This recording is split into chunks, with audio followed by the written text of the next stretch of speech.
नमस्कार. श्री स्वामी समर्थ सर्वांना. तर 3 गुरुवारचं स्वामींचं व्रत कसं करायचं आपण डायरेक्ट माहितीच बघू. तर पहिल्यांदा संकल्प करून घ्यायचा आहे. संकल्पाचा व्हिडिओ आपल्या बायमध्ये आहे. तर संकल्प करून झाल्यानंतर पूजेची मांडणी वगैरे करून घेऊन नंतर स्वामींना नैवेद्य दाखवायचा. नैवेद्य अगदी साधा भोळा जसा आपल्याला शक्य असेल तसं फार काही करायचं नाही. स्वामींना साधं भोळंच साधं भोळंच आवडतं.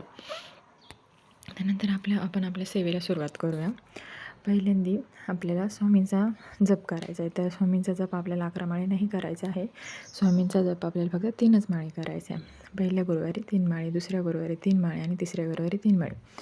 पहिल्या गुरुवारी आपल्याला स्वामींचं 1 ते 7 स्वामी चरित्र सारामृत या ग्रंथाचे 1 ते 7 अध्यायाचं कथन पाठ वाचायचं आहे. दुसऱ्या गुरुवारी आपल्याला 8 ते 14 नंतर असं 21 अध्यायापर्यंत 7 अध्यायांचं विभाजन करून आपल्याला तीन आठवड्यात 3 गुरुवारी आपल्याला वाचन करायचं आहे. तर माळी जप करताना माळी जप करताना आपल्या हातामध्ये अंगठी असणं गरजेचं आहे. त्याशिवाय जप करू नये. जप एकदम मनापासून करावा, मनोभावे करावा. स्वामींना साधं भोळंच सगळं मान्य आहे.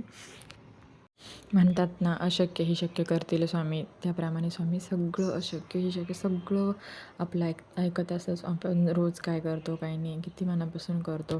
तर आपली सेवा ही मनापासून होणं फार गरजेचं आहे. स्वामींना मनापासून साधं भोळं सगळं चालतं.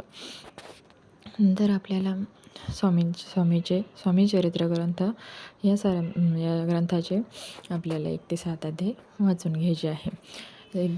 तर सेवा करत असताना श्रद्धा ही फार महत्त्वाची असते. स्वामी कोणत्या ना कोणत्या रूपात येऊन आपल्याला दर्शन देऊन जातात. आपल्याला कळतही नाही. स्वामींना फक्त मनापासून एकदा हाक मारून बघा. ते तुमच्या हाकेला नक्की देतील. स्वामींना देखाव्यापेक्षा मनापासून हाक मारली तर स्वामी नक्की ऐकतील आपलं. स्वामी म्हणतात की जे सद्भावे जे नमस्कारे त्यावेळी होते कृपाळू. उगीच करते दांभिक भरते त्यावेळी स्वामी कृपाळू नाही होत. सांगण्याचा अर्थ एकच की स्वामी सेवा करा, खूप खूप सेवा करा, सेवेकरी व्हा, सेवा करा, अजून सेवेकरी घडवा. तुमच्या हातून पण सेवा घडू द्या, दुसऱ्यांकडून पण सेवा करून घ्या. श्री स्वामी समर्थ. जय जय स्वामी समर्थ. या मंत्राचं कायम नामस्मरण करा. स्वामींच्या नामस्मरणात राहा. कायम स्वामी सेवा करा. थोडी का होईना स्वामी सेवा करा. आपण करा, दुसऱ्यांकडून करून घ्या. आपल्या घरात जर लहान मुलं असतील तर त्यांच्याकडून सुद्धा स्वामींचं नामस्मरण करून घेण्यात काही हरकत नाही.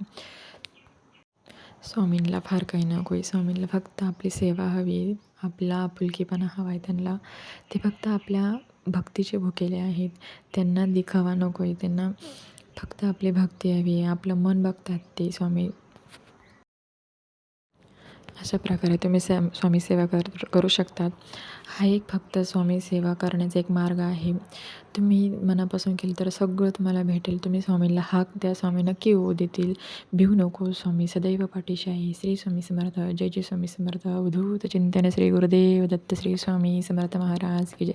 प्लीज सबस्क्राईब करा, शेअर करा, सपोर्ट करा.